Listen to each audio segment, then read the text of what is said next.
কেন সাত ভাই তার নিজের বোনকে মেরে তার মাংস খেয়েছিল? প্রাচীনকালের কথা। একটি গ্রামে একটি পরিবার বাস করত, যেখানে ছিল সাত ভাই এবং তাদের একটি বোন। তাদের মা বাবা খুব অল্প বয়সে মারা যান, তাই ভাই বোনেরা নিজেদের কাজ নিজেরাই শিখে নেয়। সাত ভাই তাদের বোনকে খুব ভালোবাসত। বোনও তার প্রিয় ভাইদের জন্য সবসময় যত্ন নিত। এভাবেই দিন কাটছিল। একদিন সাত ভাই শিকারে গিয়েছিল। সন্ধ্যা হয়ে আসছিল। বাড়িতে বোন তাদের জন্য খাবার তৈরি করছিল। শাক কাটতে গিয়ে হঠাৎ ছুরির ধারে তার আঙ্গুল কেটে যায়। রক্ত ঝরতে থাকে। প্রথমে সে ভয় পেয়ে যায়, কিন্তু নিজেকে সামলে নেয়। সে ভাবল ভাইয়েরা জানলে চিন্তায় পড়ে যাবে, তাই সে ঠিক করল এই কথা কাউকে বলবে না। রক্ত মুছতে গিয়ে সে তার ওড়নায় রক্ত লাগিয়ে ফেলে, কিন্তু ভাবল ভাইয়েরা যদি লক্ষ্য করে তাহলে বুঝে ফেলবে।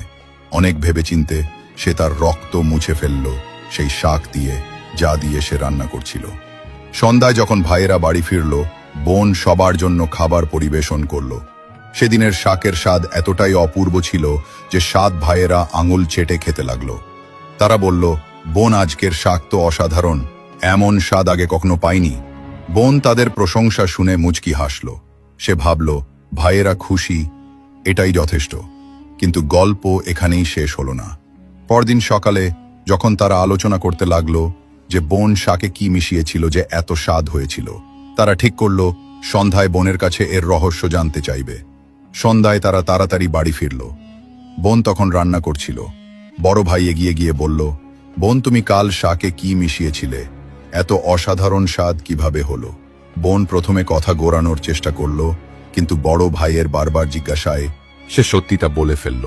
তার আঙুল কেটে গিয়েছিল আর সেই রক্ত শাকে মিশে গিয়েছিল। এই কথা শুনে ছ ভাইয়ের চোখের ভাব পাল্টে গেল। সন্ধ্যায় যখন সাত ভাই একসঙ্গে বসেছিল, বড় ভাই বাকিদের বলল, ভাবো, বোনের রক্তে কয়েক ফোঁটা এত স্বাদের হলে তার মাংস কতটা স্বাদের হবে। বাকি ভাইয়েরাও এই নিষ্ঠুর চিন্তায় সায় দিয়ে বলল, হ্যাঁ, নিশ্চয়ই বোনের মাংস খুব স্বাদের হবে। ছয় ভাইয়ের মনে বোনের মাংস খাওয়ার লোভ জাগল। কিন্তু সবচেয়ে ছোট ভাই এই কথা শুনে ব্যাকুল হয়ে পড়ল। সে ভাবল, কিভাবে কেউ নিজের আপনজনের সঙ্গে এমন ভয়ঙ্কর কাজের কথা ভাবতে পারে। তখন বড় ভাই বলল, কাল আমরা বোনকে বিয়ের প্রলোভন দেখিয়ে জঙ্গলে নিয়ে যাব, তীর মেরে তাকে মেরে ফেলবো, তারপর তার মাংস খাবো। সবাই এই কথায় সায় দিল, কিন্তু ছোট ভাই মনে মনে খুব অস্থির হয়ে পড়ল। সে তার প্রিয় বোনকে বাঁচাতে চাইল, কিন্তু ছ ভাইয়ের বিরুদ্ধে প্রকাশ্যে কিছু বলার সাহস তার ছিল না। পরদিন সকালে বড় ভাই বোনকে মিষ্টি করে ডেকে বলল, প্রিয় বোন, তুমি এখন বিয়ের বয়সে পৌঁছেছে। আমরা তোমার জন্য একটি সুন্দর ও যোগ্য পাত্র খুঁজে পেয়েছি। আজ আমরা তোমাকে তার বাড়ি দেখাতে নিয়ে যাব, তৈরি হয়ে নাও। বোন এই কথায় খুব খুশি হলো। সে নিজের সংসার গড়ার স্বপ্ন দেখছিল। উৎসাহে সে তৈরি হয়ে ভাইদের সঙ্গে বেরিয়ে পড়ল। পথে বোন খুশিতে ভরপুর ছিল, কিন্তু অনেকটা পথ হাঁটার পর সে ক্লান্ত হয়ে পড়ল। সে বড় ভাইকে জিজ্ঞেস করল, ভাইয়া, শ্বশুর বাড়ি এখনো কত দূর? বড় ভাই হেসে সামনের দিকে